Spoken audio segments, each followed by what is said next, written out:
Tampa, join us this morning as we take a commute and talk about our new podcast, Spoke Stories, coming this summer in partnership with So Tampa, the Tampa Downtown Partnership, and the Pedal Power Promoters, as well as EMOTO Supply Co. I'm Michael Joyce, your host, and today we're going to be doing a morning commute with Casey Bauer from Tampa's Downtown Partnership. So Casey, give us a quick overview of the ride that we're going to be taking this morning. Well, I'm excited about this. This is my daily ride. We're going to be going here from Ybor City, right here in Gas Worx, down Nuccio, onto the Cass protected cycle track, all the way down Cass, over to the Riverwalk. I work out of what locals call the Sykes building, but Rivergate Tower, so we're going to take the beer all can that building, the beer I guess. can building, yeah. But it's a great ride. I have it pretty lucky. I've got a protected cycle track the whole way through, so you're going to get to see some of that amazing infrastructure that's really paving the way for Tampa's transformation. All right, well, without further ado, let's go ahead and get to it, Matthew. All right, so we're getting started here, leaving Gas Worx. So tell us a little bit why you started or chose Gas Worx to live. Obviously, the whole development is starting over here in Ybor. This is the first, I believe, the first apartment tower that they have finished here. But just give us an overview why you chose Gas Worx. Yeah, well, I'm a Tampa native, born and raised in Lutz, so a little bit out of Tampa, but I've always wanted to be in Ybor. It's the place that my family always goes to for a good time. And working downtown, always heard about this buzz about things coming. And so I was one of the first residents here at La Union, and I couldn't have it any other way. I'm near everything I want to be. I've got a protected route to work. It's just everything that I want to have as a young professional who doesn't want to be on a car every day. Yeah, so you ride this daily, and I guess for a while now you've ridden pretty much every single day, even when you lived in West Shore before. So give us a little background of why you went to UT, we met at UT, but what made you decide car-free lifestyle here in Tampa? Yeah, and even 5-6 years ago, people would say, what, you're riding your bike in Tampa? That's crazy. Growing up, everyone always heard stories about, be careful on a bike, but just going to Tampa, working downtown, there's really, there's so many different opportunities, whether you're an expert or just a beginner, to ride your bike. And so I just kind of thought that this is the best way to get around. The amount of time it would take me to get in my car, drive around, look for a parking spot, park, pay to park, I could be there on a bike in half the time. So it just allows me to see more of the city that I love.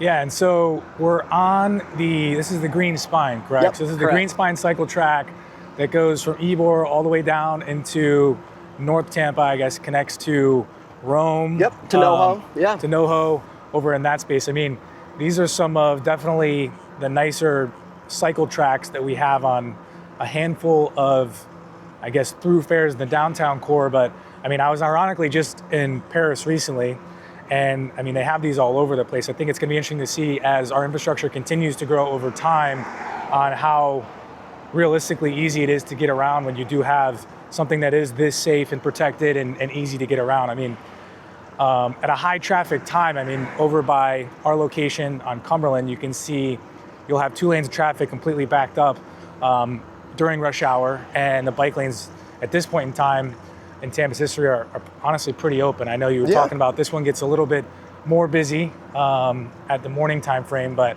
for someone that's not looking to, have to sit in traffic, I mean, we're about to pass Nebraska. Ironically, that 1 lane road at high traffic times is backed up probably a mile or a mile and a half, and you have to wait for the light to turn green every single time. So what I always say, to people who drive and they say, oh my gosh, I need 1 more lane of traffic. Why'd you take this lane for a bike lane? I say, me on a bike is 1 less car in front of you. You on a bike, that's 2 cars. This is one of many ways that Tampa is going to address traffic, and I think no one wants to live their life a third of their time stuck in their commute. And this way, I get to see everything around me. I get to see all the cool stuff happening over in Encore. It's just a better way to get around, and frankly, a quicker way too. And it's getting safer and safer. I think when both you and I went to the University of Tampa, Cass didn't have the cycle track, but then it got built, and you see all the life that's kind of sprung up around it. Santoro's Pizza, just NoHo, how it's blown up. People feel more comfortable even walking because then you've got this cycle track and then the sidewalk. So even more of a buffer for pedestrians. It's not just about people biking, but even people walking. That connection from NoHo to the university, there's a lot of kids live off campus right in that area. It's had to be unbelievable. I can tell you it'll been a lot easier to commute on a bike whenever I went to UT They have some parking challenges. You spend most of your time when you get onto campus either sitting in traffic or driving around in circles in a parking garage to find your spot to go to class for a couple hours and then take off and leave from campus. So next, let's talk a little bit more about, Casey and I connected originally at an event around mobility at the University of Tampa. Why don't you give us a little bit more background of what your focus is at the Downtown Partnership in regards to mobility and helping make the city a more safe place for not just biking, but all different types of alternative transportation options outside of a car. Yeah, the Tampa Downtown Partnership, we're an improvement district focused solely on downtown Tampa. What that basically means is we provide services above and beyond that the city provides in a defined geographic area. I work in transportation and planning in that department, and so we're focused on everything from making sure there are bike racks to accommodate all the new people who are deciding to scoot, roll, and bike to work or just to bike around. And I'm also focused on larger things, kind of tactical urbanism, whether that's painting a curb extension to make cars take that turn a little bit wider and a little bit slower, making it safer. Even some of the most mundane things, I count parking spaces. Once a year, I count all the parking spaces in downtown Tampa. It's a huge task, but it shows that everyone says I can't find a place to park.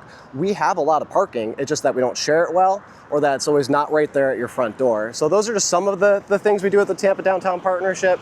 The mission that kind of guides me and our department is we're focused on making sure that everyone, regardless of car, bike, walking, has a safe and easy way to get around and through downtown Tampa. Yeah, that's awesome. And so let's talk a little bit more about the inception of this Spoke Stories podcast, formatting, and kind of the goal for what we're trying to do. I guess you and I originally had connected. I started speaking with Kirby from So Tampa about, what are some interesting ways that we could bring content and build awareness around utilizing a bike here in Tampa. And, I'd always thought about doing a podcast, I guess, originally, but, sitting down, doing a podcast, talking about mobility, I guess didn't make as much sense. So, I like this formatting to where we can actually be doing a commute or be doing a ride here, whether it's in downtown Tampa, the West Shore District, Davis Island, Hyde Park, wherever that might be. But, really we're talking about almost doing like Cars and Comedians, getting coffee style concept where we're actually moving, talking, and actually taking part in what we're talking about. So I think it's going to be exciting to give you guys an idea of what we're going to do.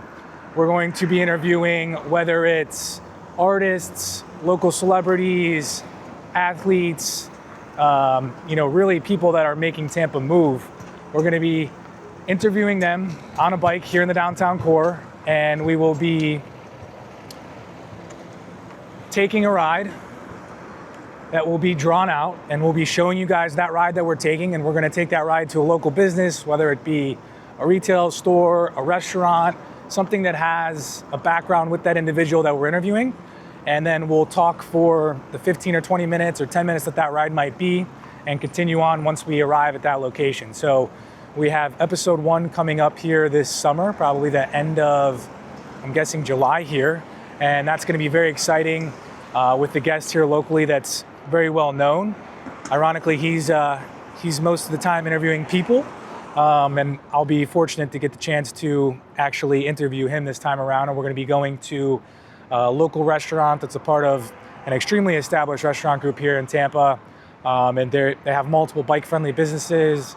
The restaurant we'll be going to will be right off the Riverwalk, and we're going to kind of walk you guys through some of the different versions of bike transportation that we have as optionality here in Tampa. So we're going to be on a cycle track, a thoroughfare. We're going to take Franklin Street at one point, and really just kind of show the whole vision of this podcast is showing that there is a different way to get around in downtown Tampa or in West Shore, really throughout Tampa, that is outside of sitting in a car. If you think about, traffic at its basis point is, the majority of the time when someone's commuting, it's a single person in a car that takes up a lot more space than you would if you were on two wheels or something like that. I mean, in Paris, you could see it where it's a completely different world where they're riding in beautiful protected bike lanes that are safe, and it's almost like it's a very normal thing for, the majority of people, whether you're going to work in your finance job in a suit or you're taking your kids to school with a front-loaded cargo bike.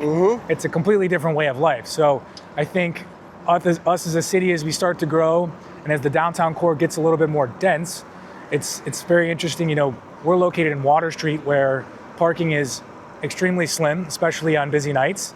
And for us, you know, that's been a major selling point of having a bike, is being able to jump on your bike. If there's a Lightning game in Water Street, you can jump on your bike, take off, and go to these. Right? Yeah, well, that's another thing that we can talk about, is the bike valet at the Lightning game. So for people that live in South Tampa or Hyde Park or really any of these different areas, you can ride your bike and park it at the Lightning game free of charge, and take off and head back and completely avoid the parking mess that happens whenever there is a game, just due to how busy it is. But on top of that, you know, just get in and get out of the city by far the quickest.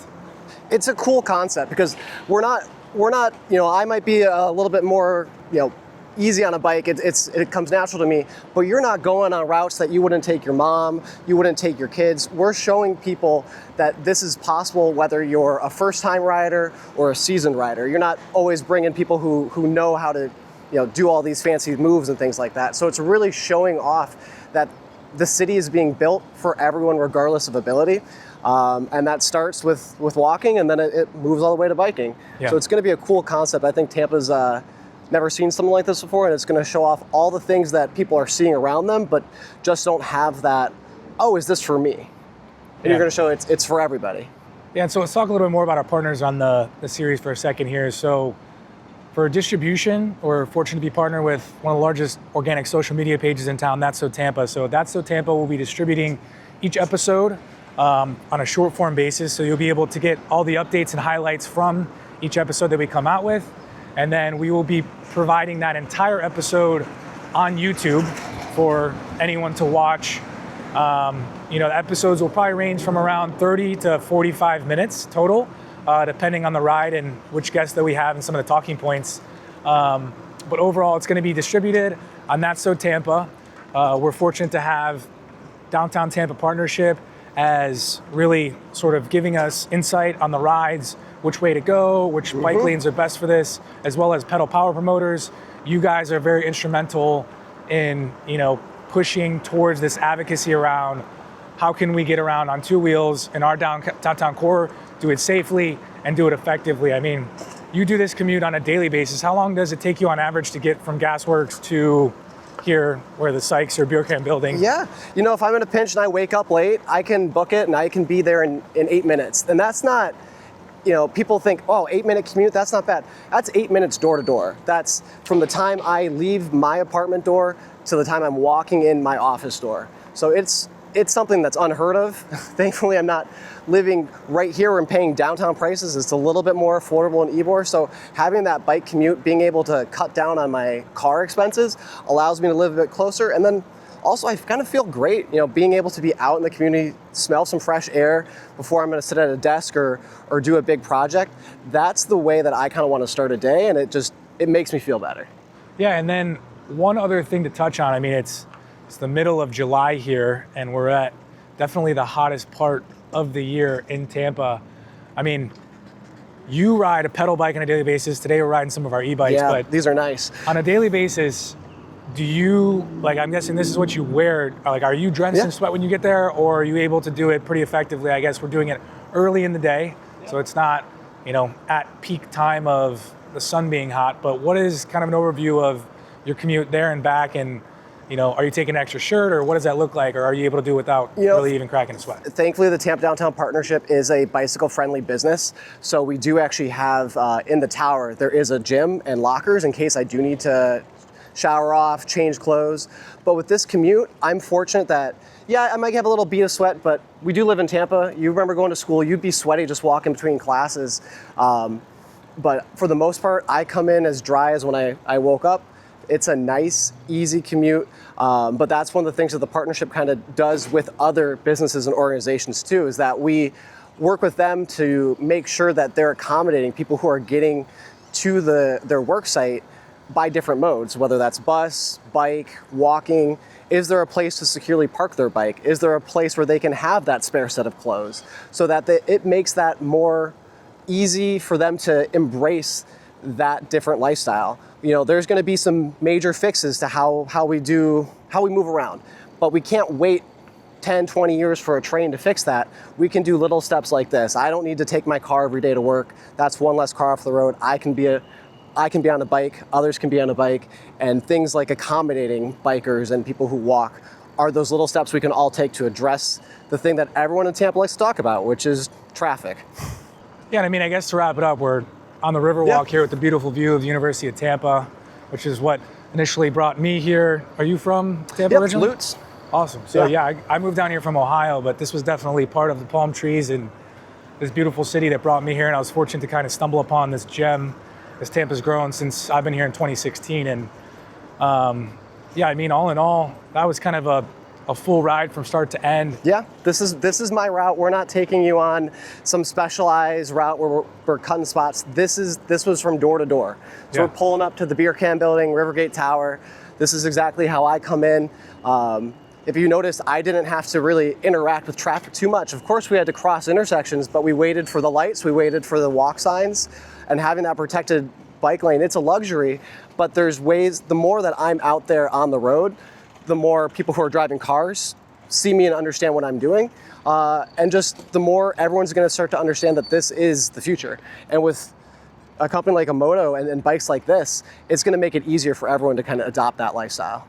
Yeah, I mean, I think that's really our full vision. I think in closing, we're not planning on trying to get a bike in the hand of every single person in the downtown core and expect everyone to choose biking as a way to get around, whether you're using it for your commute or using it on the weekends is a better way to get around. The goal is not every single person needs to be riding a bike. I don't think we're ever going to be to that point with the infrastructure that's been built here in the US outside of some of the huge downtown cores of New York and out on the West Coast where they have a ton of bike infrastructure. But realistically, if you think of every single person that adopts a bike, that's going to be one less person sitting in a car in traffic. And so really for everyone, that is the benefit of looking into something like this. And maybe it's not even your everyday solution. Maybe it's on the days that it is nice and the days that you feel comfortable riding to work. But overall, I think that's a part of the mission that you guys have as a downtown partnership and all of us collectively that are producing this podcast series that is really educational to show different ways to get around town and highlight local businesses and how we're all working together, to really create a bike-friendly community. But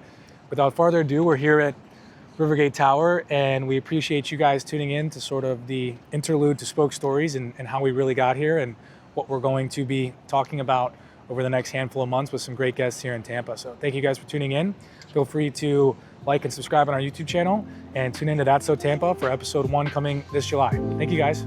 Thanks.